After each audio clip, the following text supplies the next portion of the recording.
اگلی آیت دیکھیں، اعوذ باللہ من الشیطان الرجیم، ذالک، یہ اس وجہ سے، بِأَنَّ الَّذِينَ كَفَرُوا، بے شک وہ لوگ جنہوں نے کفر کیا، کفروا اتبعوا الباطل، جنہوں نے کفر کیا انہوں نے پیروی کی باطل کی، وَأَنَّ الَّذِينَ آمَنُوا، اور بے شک وہ لوگ جو ایمان لائے، اتبعوا الحق من ربہم، انہوں نے پیروی کی حق کی جو ان کے رب کی طرف سے آیا۔ کذالک، اسی طرح، یضرب اللہ، اللہ بیان کرتا ہے، للناس، لوگوں کے لیے، امثالہم، مثالیں۔ یعنی اس آیت میں کوئی مزید بڑی تفسیر کی ضرورت نہیں ہے، بلکہ یہ آیت خود بتا رہی ہے کہ اس کا کیا مطلب ہے، کہ اللہ فرما رہا ہے یہ اس وجہ سے ہے کہ جنہوں نے کفر کیا انہوں نے پیروی کی باطل کی، یعنی ناحق راستے کی، غلط چیزوں کی، اور جو ایمان لائے انہوں نے پیروی کی اس کی جو اللہ کی طرف سے حق آیا تھا۔ تو ایک زندگی وہ ہوتی ہے جو انسان اپنی مرضی سے گزارے۔ اس آیت میں جو مین سمجھنے کی چیز ہے وہ یہ ہے کہ اگر آپ اللہ کے کہے ہوئے راستے پر نہیں چل رہے تو آپ کی نظر میں وہ چاہے کتنا ہی حق کیوں نہ ہو، اس لیے ہم کہتے ہیں چاہے کوئی 40 سال تک الٹا کنویں میں لٹکا رہے، وہ بظاہر کہے کہ میں اللہ کی عبادت کر رہا ہوں، اور دوسرا ہے وہ کنویں میں بھی نہیں لٹک رہا، وہ سکون سے زندگی گزار رہا ہے، لیکن 5 وقت کی نماز ادا کرتا ہے، قرآن پڑھتا ہے اور سیدھے راستے پہ چلتا ہے، تو ہم کہیں گے اس 40 سال والے کی زندگی برباد ہے، کیونکہ چاہے اس نے مشکل اٹھائی، چاہے وہ الٹا لٹکا رہا، چاہے وہ رب کو راضی کرنا اس کی نیت بھی صاف تھی، لیکن اس کا طریقہ وہ نہیں تھا جو اللہ نے بتایا، جو حق نازل ہوا تھا وہ اس طریقے پہ نہیں چلا، چاہے جتنی بھی محنت ہے۔ لیکن دوسری طرف جس نے سکون سے زندگی گزاری لیکن اللہ کے کہنے پر گزاری، جیسے رب نے بتایا تھا، وہ پاس ہو گیا۔ سمجھ آ رہی ہے؟ یہاں صرف بات زیادہ محنت کی نہیں ہے بلکہ صحیح راستہ ہونا بھی ضروری ہے۔ تو انبیاء علیہ السلام اسی لیے آتے ہیں کہ لوگوں کو صحیح راستہ دکھائیں۔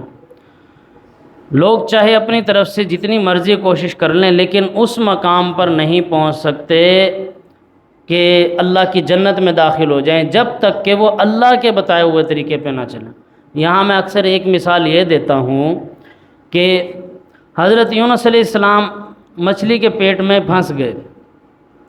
حضرت یونس علیہ السلام نے اللہ سے التجائیں نہیں کی ہوں گی، اللہ سے دعائیں نہیں مانگی ہوں گی یقیناً، اور اللہ کے آگے یہ شرمندہ بھی ہوئے ہوں گے کہ مجھ سے غلطی ہو گئی، لیکن اللہ نے نہیں نکالا مچھلی کے پیٹ سے۔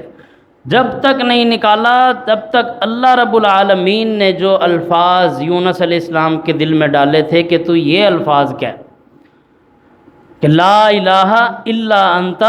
سبحانک انی کنت من الظالمین، لا الہ، نہیں ہے کوئی الہ، الا انت، مگر تو ہی ہے، سبحانک، اللہ تو پاک ہے، انی کنت من الظالمین، بے شک میں ظالموں میں سے ہوں۔ جب تک وہ الفاظ نہیں کہے جو رب چاہتا تھا، اس سے پہلے پتہ نہیں یونس علیہ السلام نے کیا کیا کہا ہوگا، کتنے ہاتھ پاؤں مارے ہوں گے مچھلی کے پیٹ میں، کتنی کوشش کی ہوگی، اپنی غلطی پہ شرمندہ بھی ہو گئے، اللہ سے معافی بھی چاہتے ہیں، اللہ مانا، اللہ راضی نہیں ہوا جب تک کہ وہ الفاظ نہیں کہے جو رب نے دل میں ڈالے تھے کہ یہ الفاظ بول۔ جب وہ الفاظ بولے اللہ راضی ہو گیا۔ تو یعنی حق جو آیا ہے جب تک اس کو لے کر نہیں چلو گے تو جتنے مرضی ماتھے رگڑتے رہو، اللہ کو نہیں چاہیے، اللہ کو وہ چاہیے جو رب کہہ رہا ہے۔ یعنی نماز میں کوئی بندہ کھڑا اور وہ کہے میں اس سورہ فاتحہ سے بھی زیادہ تعریف کروں گا اللہ کی، جتنی مرضی کرے، اللہ کو نہیں چاہیے۔ اللہ کہے گا یہی الفاظ کہہ جو میں نے نازل کیے ہیں، الحمدللہ رب العالمین۔ اسی طرح آدم علیہ السلام کی مثال ہے کہ آدم علیہ السلام کو جنت سے نکالا گیا، اپنی غلطی مان لی، شرمندہ ہیں، سب کچھ اللہ نے سزا کے طور پہ زمین پہ اتار دیا،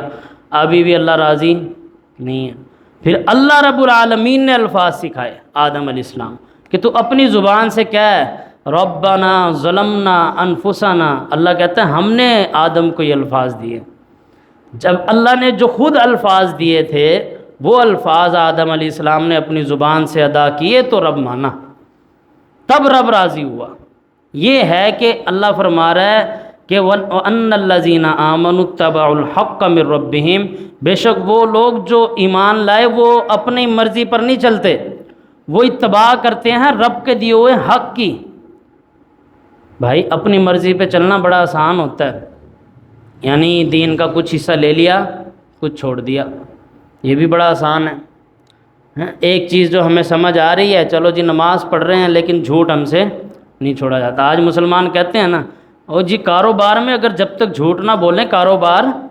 چلتا ہی نہیں ہے۔ تو اللہ رب العالمین قرآن مجید میں کہتے ہیں افتؤمنون ببعض الکتاب وتکفرون ببعض، کیا یہ کتاب کے بعض حصے کو لے لیتے ہیں بعض کا انکار کرنے لگ جاتے ہیں؟ نہیں، شریعت کا کچھ حصہ لے لیا کہ یہ ٹھیک ہے، ہمیں اس سے کوئی مسئلہ نہیں ہے، دنیاوی کوئی نقصان نہیں ہو رہا لہٰذا یہ دین آنے دو، لیکن جہاں انہیں نقصان ہوتا ہے وہاں وہ کہتے ہیں کہ بھائی جان دو، چھوڑو، اس کے بغیر گزارا نہیں، اگر ہم شریعت پہ چلیں گے تو ہمارا نقصان ہو جائے گا۔ تو اللہ کو ایسا دین نہیں چاہیے۔ اللہ رب العالمین چاہتے ہیں کہ بندہ پورا کا پورا اللہ کے بنائے ہوئے دین اور شریعت کے دائرے میں داخل ہو جائے۔ اگر اپنی مرضی پہ زندگی گزار رہا ہے تو پھر وہ چاہے جتنا مرضی دین کے کچھ حصوں کو لے اور کچھ کو چھوڑ دے، اللہ کو نہیں چاہیے۔ اللہ کو وہ بندہ چاہیے جو پورا اتباع کرے، آمنوا اتبعوا الحق من ربہم، وہ پیروی کرتے ہیں اس کی جو اس کے رب کی طرف سے حق نازل ہوا ہے۔ تو اس آیت میں یہ بڑی بات سمجھائی گئی ہے، اور یہی سمجھنے کی ضرورت ہے کہ باطل کی پیروی اللہ کہہ رہا ہے وہ لوگ کرتے ہیں جنہوں نے کفر کیا، وہ چلتے ہیں اپنی خواہشات پہ، اپنی مرضیوں پہ، کہ جو دل میں آیا کر لیا، جو دل میں آیا چھوڑ دیا۔ لیکن ایک مومن ایسا نہیں ہوتا، مومن پابند ہوتا ہے۔ جیسا کہ میں نے آپ کو کل بھی بتایا تھا کہ کلمہ پڑھ کے انسان آزاد نہیں ہوتا، کلمہ پڑھ کے انسان اللہ کے ساتھ ایگریمنٹ کرتا ہے کہ اب میں جھوٹ نہیں بولوں گا، اب میں نمازیں ادا کروں گا، اب میں فراڈ نہیں کروں گا، اب میں سیدھے راستے پر چلوں گا، اب میں شریعت کی پیروی کروں گا، اب میں قرآن و سنت کے مطابق اپنی زندگی کو ڈھالوں گا۔ یہ پابندیاں لگ جاتی ہیں اس پر، کلمہ پڑھنے کے بعد آزاد نہیں ہوتا۔ تو اس چیز کی بات اس آیت میں کی گئی ہے، ذالک بأن الذین کفروا، بے شک وہ لوگ جنہوں نے کفر کیا انہوں نے پیروی کی، اتبعوا الباطل، انہوں نے پیروی کی باطل کی، وان الذین آمنوا، اور وہ لوگ جو ایمان لائے، آمنوا اتبعوا الحق من ربہم، انہوں نے پیروی کی اس حق کی جو ان کے رب کی طرف سے آیا تھا۔ تو اللہ فرما رہا ہے کذالک یضرب اللہ للناس، اسی طرح ہم مثالیں بیان کرتے ہیں لوگوں کے لیے، امثالہم، مثالیں بیان کرتے ہیں۔